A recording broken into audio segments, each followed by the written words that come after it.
तो दोस्तों स्वागत है आप सभी का हमारे चैनल की एक और कमाल की वीडियो के अंदर। आज की इस वीडियो के अंदर हम बात करने जा रहे हैं मार्वल के सबसे क्रेजी कैरेक्टर के बारे में, जो कि है डेडपूल। डेडपूल के कैरेक्टर को लेकर कई सारी ऐसी बातें हैं जो कि मार्वल फैंस को बहुत पसंद आती हैं, जैसे कि उसका फनी नेचर, उसका एटीट्यूड और हमेशा मजाक करने वाला बिहेवियर। इन सब के साथ ही डेडपूल बहुत ही ज्यादा अनप्रिडिक्टेबल भी है, यानी कि डेडपूल कब क्या कर दे ये वो खुद भी नहीं जानता है। तो इसीलिए आइए आज की इस वीडियो के अंदर हम मार्वल के इसी क्रेजी कैरेक्टर के बारे में और भी बातें करते हैं और जानते हैं डेडपूल से जुड़े 10 सबसे इंटरेस्टिंग फैक्ट्स के बारे में। ऐसे फैक्ट्स जो कि शायद ही किसी को पता होंगे, या हो सकता है पता हो भी, लेकिन हाँ मैं इतना जरूर जानता हूँ कि आपको सारे फैक्ट्स नहीं पता होंगे। तो आज आप इस वीडियो को पूरा एंड तक देखते रहिए। और अगर आप में से कोई हमारे चैनल के ऊपर नया आ गया है तो मैं आपसे रिक्वेस्ट करता हूँ कि प्लीज आप हमारे चैनल को सब्सक्राइब कर लीजिए और सब्सक्राइब बटन के बगल के बेल आइकन को भी ऑल पर सेट कर लीजिए। इससे होगा ये कि जब भी हम कोई नई वीडियो अपलोड करेंगे तो आप उस वीडियो को सबसे पहले देख पाएंगे। तो आइए अब हम बिना किसी देरी के आज की इस कमाल की वीडियो को स्टार्ट करते हैं और जानते हैं डेडपूल के 10 सबसे इंटरेस्टिंग फैक्ट्स के बारे में।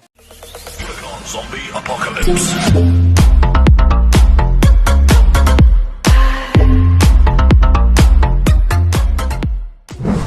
Fact number 10। तो अगर आपने कभी डेडपूल के सूट को ध्यान से देखा हो तो आपने ये नोटिस किया होगा कि डेडपूल और स्पाइडरमैन के सूट्स में बहुत सारी सिमिलरिटीज हैं, जैसे कि इन दोनों का सूट रेड कलर का है और इन दोनों के सूट के मास्क लगभग एक जैसे हैं। और ऐसा इसीलिए है क्योंकि मार्वल कॉमिक्स के अकॉर्डिंग डेडपूल का सूट स्पाइडरमैन के सूट से इंस्पायर्ड है, यानी कि जब डेडपूल के सूट को डिजाइन किया गया था तब उसके सूट को बनाने के लिए स्पाइडरमैन के सूट से इंस्पिरेशन लिया गया था और उस सूट की कई सारी सिमिलरिटीज को ऐड किया गया था। Fact number 9। तो मार्वल यूनिवर्स के अंदर हजारों कैरेक्टर्स हैं, लेकिन उन सारे कैरेक्टर्स में से सिर्फ डेडपूल ही ऐसा इकलौता कैरेक्टर है जो कि अपने बारे में सेल्फ अवेयर है, यानी कि डेडपूल ये जानता है कि वो असल में एक फिक्शनल कैरेक्टर है जो कि कॉमिक बुक्स के अंदर एग्जिस्ट करता है। और ये डेडपूल को पता लगता है मार्वल कॉमिक्स के Deadpool kills the Marvel universe series के अंदर। Fact number 8। तो डेडपूल का ये वाला फैक्ट डेडपूल 2 मूवी से जुड़ा है। असल में डेडपूल 2 मूवी के अंदर आप सभी ने एक इनविजिबल कैरेक्टर को देखा होगा जिसका नाम मूवी के अंदर वैनिशर बताया गया था। तो इस वैनिशर का रोल असल में ब्रैड पिट ने किया था। जी हाँ, वही ब्रैड पिट जो कि हॉलीवुड के एक फेमस एक्टर हैं, लेकिन इनका सीन मूवी के अंदर सिर्फ 2 सेकंड का था। लेकिन कमाल की बात तो ये है कि जब ब्रैड पिट को ये रोल करने के लिए कहा गया था तब इस रोल के लिए उन्हें कोई पैसे नहीं दिए गए थे और पैसे के बदले रयान रेनॉल्ड्स यानी कि डेडपूल ने इनके साथ कॉफी पी थी और उस कॉफी का बिल रयान रेनॉल्ड्स ने दिया था। Fact number 7। तो डेडपूल के पास हीलिंग और रीजनरेशन की पावर्स हैं और ये बात मार्वल के सारे फैंस जानते हैं, लेकिन शायद आप सभी ये नहीं जानते होंगे कि डेडपूल की इन पावर्स का लेवल क्या है। असल में अपनी चोटों को ठीक करना या फिर अपनी बॉडी पार्ट्स के कटने के बाद उन्हें फिर से रीग्रो करना डेडपूल के लिए आम बात है, क्योंकि मार्वल कॉमिक्स के अंदर डेडपूल का सबसे ग्रेटेस्ट फीट तो ये है कि एक बार जब वो पूरी तरह से जल जाता है और जलकर खाक बन जाता है तब उसके बाद वो अपनी जली हुई राख से भी फिर से रीग्रो हो जाता है और अपनी पूरी बॉडी को एक बार फिर से रीजनरेट कर लेता है। इसी के साथ साथ मार्वल कॉमिक्स के अंदर एक ऐसा इवेंट भी आता है जिसमें डेडपूल पूरी तरह से खत्म हो जाता है और अगर कुछ बचता है तो वो होता है डेडपूल के दिमाग का सिर्फ एक छोटा सा सेल। लेकिन डेडपूल अपने दिमाग के उस सिंगल सेल से ही अपनी पूरी बॉडी को फिर से रीजनरेट कर लेता है। Fact number 6। तो मार्वल यूनिवर्स के अंदर ऐसे बहुत सारे कैरेक्टर्स हैं जिन्होंने अनगिनत लोगों की जान ली है, लेकिन डेडपूल इकलौता ऐसा कैरेक्टर है जो कि अकेला ही मार्वल के सारे कैरेक्टर्स को जान से मार चुका है। ये होता है मार्वल कॉमिक्स के Deadpool kills the Marvel universe के अंदर, क्योंकि जैसे अभी कुछ टाइम पहले मैंने आप सभी को बताया था कि इस सीरीज के अंदर डेडपूल को जैसे ये पता लगता है कि वो असल में एक फिक्शनल कैरेक्टर है, वैसे ही वो एक एक करके मार्वल के बाकी सारे कैरेक्टर्स को जान से मार देता है। और सबसे बड़ी बात तो ये है कि डेडपूल उन सबको मारने में कामयाब भी हो जाता है। Fact number 5। तो क्या आप सभी को पता है जब डेडपूल 1 मूवी की शूटिंग खत्म हुई थी तो उस मूवी की शूटिंग के बाद डेडपूल का सूट किसी ने चोरी कर लिया था और जैसे ही मूवी के मेकर्स को ये पता लगा कि डेडपूल का सूट चोरी हो चुका है, वैसे उन सभी ने सूट को ढूंढने की बहुत कोशिश की। हालांकि कुछ टाइम बाद उन सबको सूट मिल भी गया, लेकिन तभी सभी को ये भी पता लगा कि उस सूट को जिसने चोरी किया था वो और कोई नहीं बल्कि खुद रयान रेनॉल्ड्स ही थे। असल में रयान रेनॉल्ड्स को अपना कैरेक्टर डेडपूल इतना ज्यादा पसंद है कि वो उसके सूट को हमेशा अपने पास रखना चाहते हैं और इसीलिए इस चीज को देखकर डेडपूल 1 मूवी के डायरेक्टर ने उन्हें वो सूट रखने भी दिया।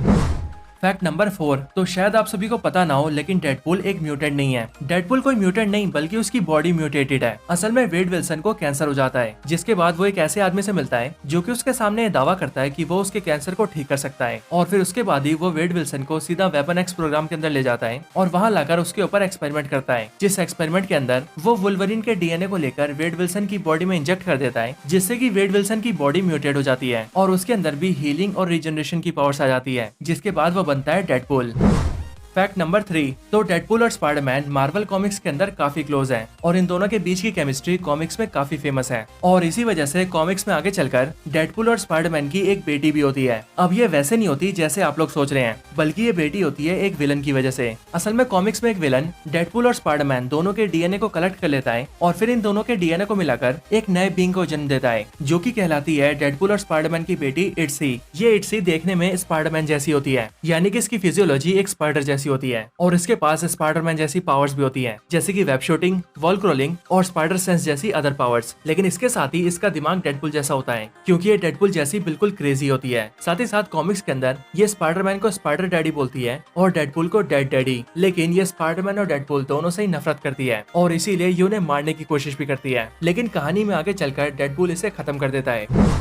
फैक्ट नंबर 2, तो डेडपुल डेथ से प्यार करता है। जी हाँ, वही डेथ जो कि सबकी जान लेती है। असल में मार्वल कॉमिक्स की डेथ यूनिवर्स के 4 एम्बॉडीमेंट्स में से एक है, जो कि है इटर्निटी, इन्फिनिटी, ऑब्लिवियन और डेथ। और इन्हीं चारों में से जो डेथ है वो देखने में एक बिल्कुल ही कंकाल की तरह दिखती है और ये मार्वल यूनिवर्स के कैरेक्टर्स की जान लेने का काम करती है। लेकिन हमारे डेडपुल को इसी से प्यार हो जाता है। पर इस कहानी में डेडपुल अकेला नहीं होता, क्योंकि उसके कॉम्पिटिशन में खड़ा होता है थैनोस, जो कि बिल्कुल डेडपुल की तरह ही डेथ से प्यार करता है। फैक्ट नंबर 1, तो क्या आपको पता है मार्वल कॉमिक्स के अंदर डेडपुल एक बार टॉम क्रूज बन चुका है। असल में ये होता है मार्वल कॉमिक्स के डेडपुल इश्यू 37 के अंदर, जिस इवेंट के अंदर जब डेडपुल लोकी से मिलता है तब डेडपुल से शरारत करने के लिए लोकी उसके ऊपर अपना मैजिक यूज करता है और डेडपुल की शक्ल टॉम क्रूज जैसी बना देता है। लेकिन डेडपुल को यह चेहरा बिल्कुल भी पसंद नहीं आता और इसीलिए डेडपुल काफी परेशान हो जाता है और अपने प्यारे हैंडसम से चेहरे को वापस लाने की कोशिश करता है। और ऐसा करने के लिए डेडपुल अपने चेहरे को जलाता है, अपने चेहरे के ऊपर शेर के पंजे मरवाता है और तो और एक बार ट्रेन के नीचे भी आ जाता है। लेकिन लोकी का मैजिक इतना स्ट्रॉन्ग होता है कि उसका चेहरा टॉम क्रूज जैसा ही रहता है, इसलिए जितनी बार भी वो अपने चेहरे को बिगाड़ता है उतनी बार उसका चेहरा वापस ठीक होकर टॉम क्रूज बन जाता है। लेकिन फिर कुछ टाइम बाद आगे चलकर लोकी डेडपुल के चेहरे को ठीक कर देता है और उसे एक बार फिर से पहले की तरह हैंडसम बना देता है और डेडपुल वो चेहरा देखकर बहुत खुश होता है। तो दोस्तों यही थे डेडपुल से जुड़े 10 सबसे कमाल के फैक्ट्स। आप सभी को ये फैक्ट्स कैसे लगे मुझे कमेंट्स में जरूर बताएं और आपको इनमें से कौन कौन सा फैक्ट पहले से ही पता था ये भी जरूर बताएं। ये वीडियो पसंद आई हो तो इसे लाइक करें, चैनल को सब्सक्राइब नहीं किया तो अभी कभी सब्सक्राइब करें। बाकी वीडियो को शेयर करना चाहते हैं तो इसे अपने फ्रेंड्स के साथ शेयर भी जरूर करें और आप सभी इसी तरह से हंसते और मुस्कुराते रहें। बाकी मैं आप सबसे मिलता हूँ ऐसी किसी और बेहतरीन वीडियो में, तब तक के लिए गुड बाय।